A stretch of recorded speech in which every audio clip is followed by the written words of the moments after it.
Salut, bienvenue dans une nouvelle vidéo. Les tours de magie sont une forme d'art aussi ancienne que la civilisation humaine elle-même. Depuis l'Antiquité, les magiciens et les illusionnistes fascinent et étonnent les gens dans les rues de l'Égypte et de la Grèce antique. Cependant, au fil des années, des tours de magie très dangereux ont également été réalisés et nous allons vous en montrer 20. Vous êtes nouveau sur la chaîne? N'hésitez pas à vous abonner, à cliquer sur la cloche pour activer les notifications et à laisser un pouce vers le haut pour nous soutenir. Numéro 20. Harry Houdini est né en 1874 et est souvent considéré comme l'un des magiciens et illusionnistes les plus grands et les plus influents de l'histoire. Cependant, il est surtout connu comme un artiste de l'évasion. Sa capacité à se libérer de situations apparemment impossibles, notamment des menottes, des cellules de prison, des réservoirs remplis d'eau et des caisses enchaînées, lui a valu une renommée mondiale. L'évasion de Houdini d'une camisole de force devant un large public reste cependant l'un de ses exploits les plus emblématiques. Sa capacité à échapper aux menottes n'était pas attribuée à un seul secret, mais plutôt à une combinaison de connaissances techniques, d'habileté physique et de tromperie.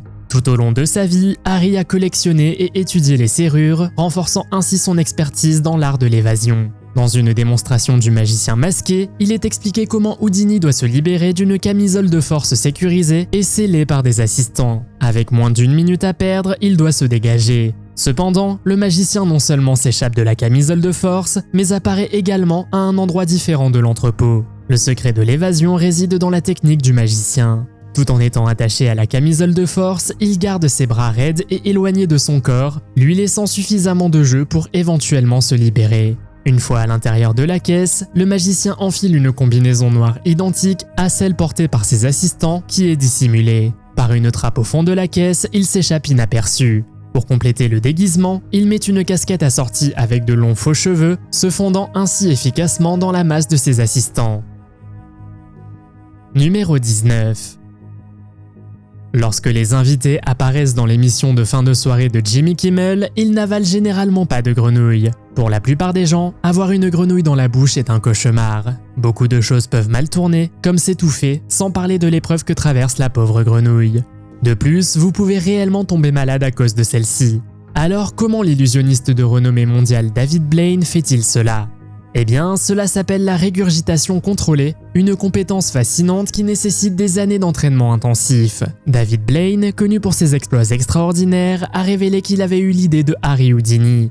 Il a passé 5 ans à traquer un homme au Liberia qui était un jet d'eau, ce qui signifie qu'il pouvait avaler de l'eau puis la recracher. Il a même noté que l'homme aurait pu éteindre des incendies grâce à son pouvoir. Donc Blaine a fait la même chose, mais avec une grenouille. Grâce à un entraînement et un conditionnement approfondi, les illusionnistes qui pratiquent la régurgitation peuvent contrôler les muscles de leur gorge et manipuler leur système digestif pour faire avancer des objets spécifiques sur commande. Cette compétence nécessite un contrôle précis des muscles impliqués dans la déglutition et la régurgitation, ainsi que la capacité de supprimer le réflexe nauséeux naturel. Numéro 18. Matt Johnson, un illusionniste de Vancouver avec plus de 20 ans d'expérience dans l'industrie du divertissement, a attiré l'attention lors de son apparition dans l'émission Britain's Got Talent en 2018. Lors de son audition, il a accidentellement provoqué une inondation, entraînant une situation désastreuse. Sans se laisser décourager, Matt est revenu pour présenter une fois de plus son dangereux acte d'évasion. Dans sa performance audacieuse, Matt a passé plus de 2 minutes sous l'eau, luttant pour se libérer des menottes alors qu'il était immergé dans un réservoir d'eau cadenassé.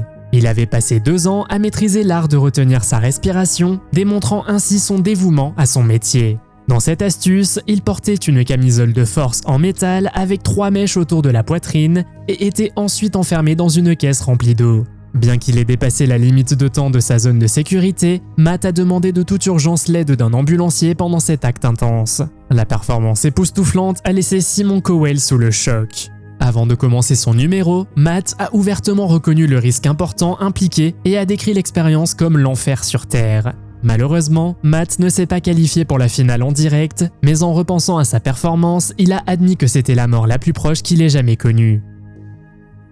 Numéro 17. William Lance Burton est un magicien de scène américain qui a donné plus de 15 000 spectacles à Las Vegas devant plus de 5 millions de personnes avant de prendre sa retraite en 2010.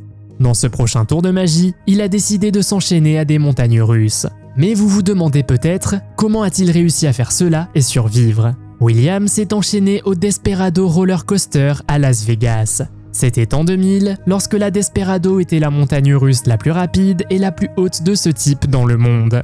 Au loin, on voit les montagnes russes se lancer et William n'a que quelques précieuses minutes pour se libérer. Il peut rapidement lâcher ses mains, mais a du mal à se positionner. Quelques secondes seulement avant que la première voiture n'entre en collision avec lui, il se jette sur le côté et atterrit sur une plateforme d'attente. Pouvez-vous imaginer le soupir de soulagement qu'il vient de pousser, et s'il n'avait pas réussi à se libérer à temps? Heureusement, ce numéro de magie s'est bien déroulé et il a diverti un public de milliers de personnes. Numéro 16. Dans une performance audacieuse qui a retenu l'attention du public, le célèbre magicien David Blaine a révélé ce qui semblait être un défi impossible. Il a choisi Trump Place à Riverside South, plus précisément West 68th Street surplombant le fleuve Hudson, comme toile de fond pour son acte audacieux. Inspiré par le légendaire Harry Houdini, David s'est lancé un défi impliquant son propre enterrement. À l'âge de 25 ans, il s'est engagé à rester enterré vivant dans un cercueil transparent pendant une semaine entière, sans nourriture ni eau.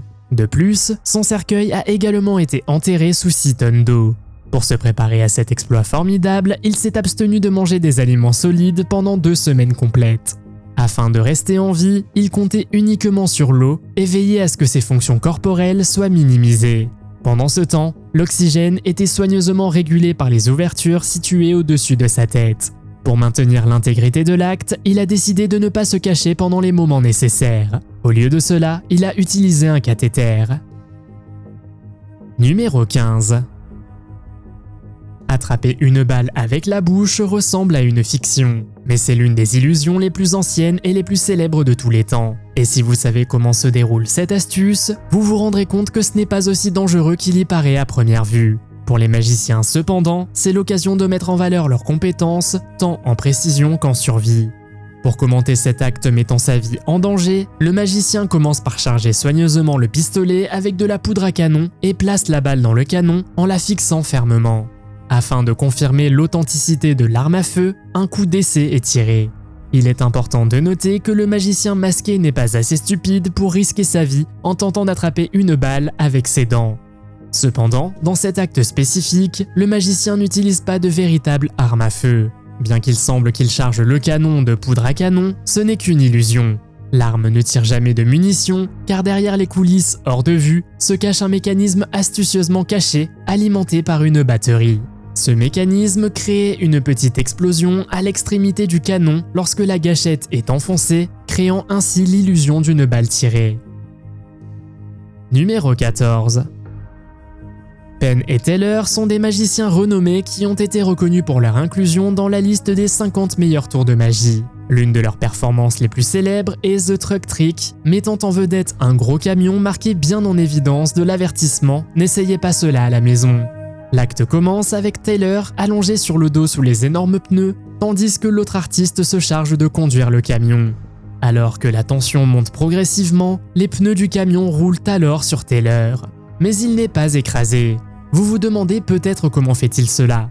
Même si certains ont pu spéculer que le camion était faux ou fait de gâteaux, il s'agissait en réalité d'un véritable camion.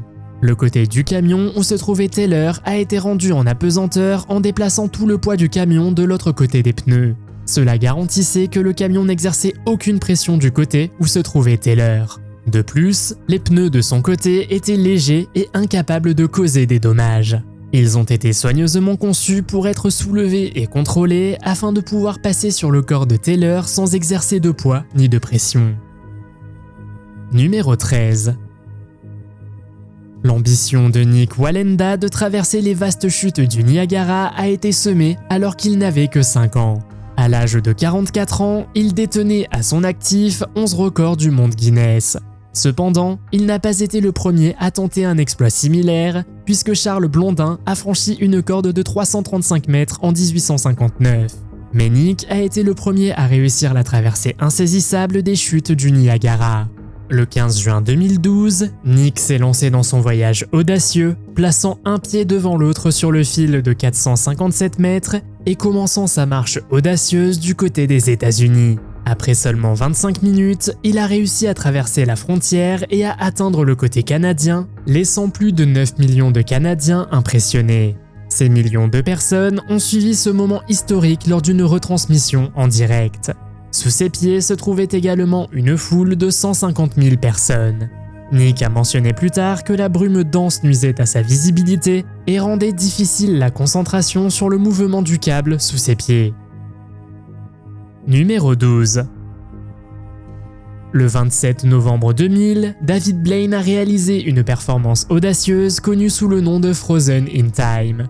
Installé au cœur de Times Square à New York, il s'est aventuré dans les confins glacés d'un colossal bloc de glace pendant une durée impressionnante de 63 heures. Croyez-le ou non, son acte était en réalité un échec. Le plan initial de David était de durer 72 heures et l'événement a été retransmis à la télévision devant des millions de téléspectateurs. Il a également reçu de l'air et de l'eau via un tube et a enduré un total de 63 heures, 42 minutes et 15 secondes enfermé dans la glace. La nature transparente de la glace et la plateforme surélevée permettaient aux passants de le voir. Finalement, il a dû être libéré à l'aide de tronçonneuses et son équipe l'a transporté d'urgence à l'hôpital par crainte d'un état de choc. Il a révélé plus tard qu'il lui avait fallu 1 mois pour récupérer et qu'il avait décidé de ne plus jamais tenter quelque chose d'aussi difficile. Numéro 11. Cet artiste de l'évasion nommé Demian Aditya a commencé par gravir la plateforme lors de World's Got Talent en 2019. En bas, vous pouvez voir les enjeux s'il tombe, de véritables pointes en dessous. La boîte est fermée alors qu'il est à l'intérieur et il retire ses mains pour nous montrer qu'il est solidement enchaîné. Ensuite, il lève le pouce pour indiquer qu'il est prêt. En attendant, il lutte pour se libérer de ses entraves et avec un peu plus de 20 secondes au compteur, il y parvient.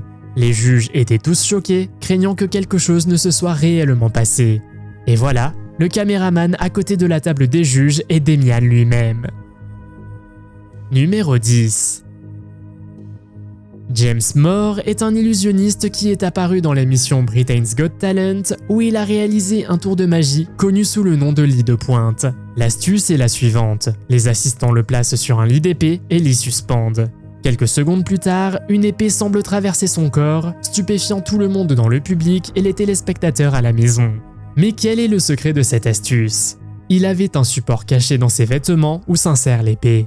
Lorsque les assistants le placent sur l'épée, une fausse épée est simultanément révélée, créant l'illusion que l'épée l'a traversée. Numéro 9. L'une des illusions visiblement les plus impressionnantes de David Copperfield impliquait d'apparaître divisé en deux par une scie circulaire substantielle. Avec l'aide de son équipe, le haut et le bas de son corps ont été placés sur des chariots à roues séparées. Cependant, à la grande surprise des spectateurs, les charrettes furent ensuite rassemblées et David apparut posséder des pouvoirs magiques extraordinaires alors qu'ils se réunissaient en tant que personne à part entière. Le magicien masqué dévoile la complexité de cette illusion à grande échelle, mettant en lumière la configuration et les mesures de sécurité cruciales pour cette cascade. Essentiellement, ce qui semblait être les jambes et les pieds de David étaient ceux d'un autre acteur qui a rapidement échangé sa place avec David lorsqu'il est entré dans la boîte en bois. Un chemisier stratégiquement ample cachait l'espace entre David et son complice, permettant à la scie de se déplacer entre eux. La scie elle-même s'insère dans une fente spécialement conçue avec des écrans de sécurité des deux côtés.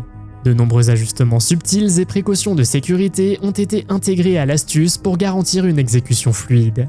Lorsque le mouvement de la scie s'est inversé, l'acteur et David ont profité d'un bref moment de distraction pour inverser la position de leurs jambes et de leurs pieds. Après cela, David a pu à nouveau se présenter au public en pleine forme. Numéro 8. Ce tour de magie en forme de boîte en carton peut paraître simple à première vue, mais il est incroyablement difficile à réaliser et à captiver le public en même temps. Une personne entre volontairement dans une boîte en carton, apparemment vulnérable au danger imminent qui l'attend. Soudain, 20 à 30 lances en bois traversent chaque partie de la boîte, la transperçant entièrement. Selon l'illusion, la personne à l'intérieur devrait toujours être présente. Pour souligner encore davantage sa présence dans la boîte, la personne dévoile courageusement son téléphone, démontrant qu'elle est toujours piégée à l'intérieur de cette structure impénétrable. Néanmoins, remarquablement, le magicien parvient à retirer toutes les lances et au grand étonnement des spectateurs, leur partenaire en sort indemne en train de manger une part de pizza. Numéro 7. Harry Houdini, connu pour ses actes d'évasion spectaculaires, est peut-être plus célèbre pour son évasion Chinese Water Cell. Introduit en 1912, cet acte est considéré comme l'une des cascades les plus dangereuses jamais réalisées par Houdini. Vous pouvez également voir cet acte dans le film Now You See Me, où Isla Fisher a été piégée dans l'eau et en est ressortie complètement saine et sauve. Pendant l'acte, Houdini a été suspendu par les chevilles et a baissé la tête en bas dans un réservoir en verre et en acier rempli d'eau. Le réservoir a ensuite été verrouillé avec un cadenas. Pour faire monter la tension, un rideau a été tiré devant le char, laissant le public en haleine. Le magicien masqué explique dans cette vidéo comment Houdini a réalisé ce tour et comment il a finalement réussi à s'échapper. Néanmoins, cet acte reste dangereux car il faut rapidement se libérer des entraves et s'échapper du char avant de perdre connaissance. Le public a été témoin de minutes angoissantes alors que le temps s'écoulait jusqu'à ce que le magicien épuisé émerge, vivant et en bonne santé. Cet acte est devenu une marque de fabrique de Houdini et constitue une partie légendaire de son héritage en tant qu'artiste de l'évasion. Numéro 6. Tourner une perceuse électrique contre votre tête est un moyen rapide de se retrouver dans une boîte souterraine. Dans une illusion époustouflante qui a laissé le public sans voix, ce combattant de kung-fu tient courageusement une perceuse électrique contre sa tête tout en restant totalement indemne. Bien sûr, vous ne devriez jamais tenter cela chez vous, car il y a un secret derrière cette illusion. Bien qu'il semble que la perceuse pénètre dans la tête du combattant de kung-fu, plusieurs distractions et méthodes peuvent être utilisées afin de créer cette illusion. Une de ces techniques consiste à utiliser un foret spécialement modifié. En utilisant une perceuse personnalisée avec filetage inversé sur le foret, il apparaît que la rotation va dans le sens habituel lorsque la perceuse est allumée. Cependant, le filetage inversé empêche le foret d'entrer en contact avec la tête du combattant de kung-fu, garantissant ainsi sa sécurité. Numéro 5. Daring Darcy, le célèbre magicien, a commencé à se remémorer un souvenir d'enfance en s'adressant au public. Il a raconté l'histoire d'une routine enchanteresse qu'il avait vue étant un jeune enfant, dans laquelle un magicien laissait tout le monde impressionné en s'enfermant dans une boîte et en ouvrant habilement les serrures avant de s'enfuir audacieusement. Son père lui a ensuite construit une boîte similaire qu'il a apportée à Britain's Got Talent. Darcy a expliqué le concept du tour au public et aux juges. En un instant, il s'enfermerait volontairement dans la boîte, les mains menottées en toute sécurité à l'extérieur de la boîte. La boîte serait ensuite soulevée dans les airs. Darcy a montré au public le fond de la boîte, expliquant qu'il avait 4 fusibles présents, chacun connecté à la boîte. Ces fusibles seraient allumés, provoquant une montée lente du feu vers la boîte. L'ensemble du processus prendrait environ 56 secondes, après quoi les flammes atteindraient lentement la boîte. Darcy a souligné que son objectif principal était de se libérer des menottes, d'ouvrir la boîte et de saisir rapidement la ligne de sécurité placée à côté de la boîte. Pour montrer au public sa progression et partager le suspense, une caméra a été stratégiquement placée à l'intérieur de la boîte. Il a finalement réussi à s'échapper, mais cet acte compte certainement parmi les tours de magie les plus dangereux jamais réalisés. Numéro 4. Passons maintenant à l'acte séculaire et passionnant des dagues de la mort, l'un des tours de magie les plus terrifiants que vous puissiez réaliser. Dans cette vidéo, le magicien masqué lance habilement des poignards tranchants comme des rasoirs sur l'un de ses assistants. L'assistant lui tend un ballon bleu et pendant ce temps, la cible se met à tourner. Un par un, il lance habilement les couteaux sur le rouet, chaque lame semblant dangereusement proche. À la fin, il demande à l'assistant de tenir le ballon bleu et il lui lance également un couteau. Vous vous demandez peut-être comment ils ont réussi. Ce magicien est-il le plus grand lanceur de couteaux au monde ou est-ce que quelque chose se passe dans les coulisses? Dans ce cas, le magicien masqué révèle également le secret du tour. Il y a en fait une personne debout derrière le rouet. Pendant que nos yeux sont fixés sur la femme, le magicien masqué dissimule chaque couteau dans sa veste, tandis que la personne lâche les couteaux par derrière. Numéro 3. Lors d'un épisode de Britain's Got Talent, les téléspectateurs ont eu droit à une performance impressionnante d'un magicien nommé Tanba. Il est originaire du Japon et a consacré les 25 dernières années à perfectionner son métier. Cependant, ses talents vont au-delà des tours de cartes traditionnelles. Son acte a commencé par des actions apparemment innocentes, comme avaler un petit ballon et un morceau de papier plié. L'atmosphère était tendue alors qu'il se dirigeait vers la table des juges, une lame de rasoir à la main. En retenant son souffle, il tendit un morceau de papier à Simon Cowell puis commença à avaler le papier. Un de plus, puis un autre. Puis, à la panique grandissante de Simon, le magicien avala une pelote de laine rouge. Alors que l'acte se poursuivait, il a continué à récupérer ses objets. Comment pensez-vous qu'il a fait cela? Faites-le moi savoir dans les commentaires. Numéro 2. Le magicien Kevin Quantum a vécu une expérience déchirante lors de son coup de feu raté. Sur Britain's Got Talent, il a tenté de passer les yeux bandés et avec un sac sur la tête devant une grande pendule harmonique de boulets de canon en feu. Un pendule harmonique est un pendule qui suit les principes du mouvement harmonique simple où la force de rappel est proportionnelle au déplacement par rapport à la position d'équilibre. Cependant, celui-ci peut devenir déséquilibré, ce qui le rend dangereux. Le mouvement imprévisible des poids oscillants a laissé les juges David Williams, Simon Cowell, Alesha Dixon et Amanda Holden impressionnés. Même les médecins étaient nerveux lorsque Kevin s'approchait des boules de feu. Avant l'astuce, Kevin a déclaré qu'il avait pleinement confiance dans la science derrière le fonctionnement de cette astuce. Simon, émerveillé par son audace, s'écrie « Il est fou !» Malgré la situation périlleuse, Kevin a réussi à passer en toute sécurité à travers les boulets de canon en feu. Incroyable, n'est-ce pas? Numéro 1. L'origine exacte de la déglutition d'épée n'est pas très claire, mais elle a une longue histoire remontant à des milliers d'années. On pense qu'il est originaire de l'Inde vers 2000 avant Jésus-Christ afin de démontrer la divinité et le pouvoir. De là, elle s'est répandue en Chine, au Japon et finalement dans d'autres régions du monde. Avaler une épée n'est pas une illusion ou une astuce, c'est un véritable exploit et physiquement exigeant. Les artistes doivent surmonter leurs réflexes nauséeux pour apprendre à contrôler leur corps pour avaler une épée en toute sécurité. La première endoscopie, où l'on peut voir l'intérieur de son estomac, a été réalisée par un avaleur d'épée en 1868. L'artiste a pu avaler l'endoscope sans gêne, ce qui constitue une étape importante dans l'histoire de la médecine. Le record mondial Guinness du plus grand nombre d'épées avalées en même temps est détenu par Shane Hultgren, qui a avalé 18 épées simultanément en 2007. Quel est votre tour de magie préféré? Faites-le moi savoir dans les commentaires. Si vous avez aimé cette vidéo, mettez un pouce en l'air. Si vous voulez voir d'autres vidéos que nous avons réalisées, cliquez sur l'une d'entre elles à l'écran ou jetez un coup d'œil à la chaîne. Merci d'avoir regardé et à la prochaine.